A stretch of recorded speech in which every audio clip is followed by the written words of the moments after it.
Lömerya Merdinê jin hînê çekîna Selikan dibin, qurs ve evkariya şaredariya Mehsertê û müdûriya navenda perwerdeya gel tê dayîn. Jin kêfxweşên ku ji bo wan xizmeteke wiha tê dayîn.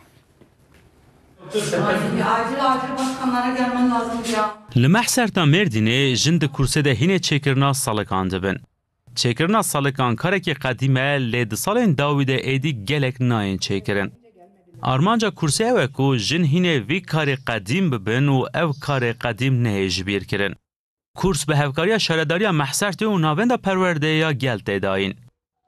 Cîkî pir tarîxî ye û ev ji qirşika Selika çêdikin.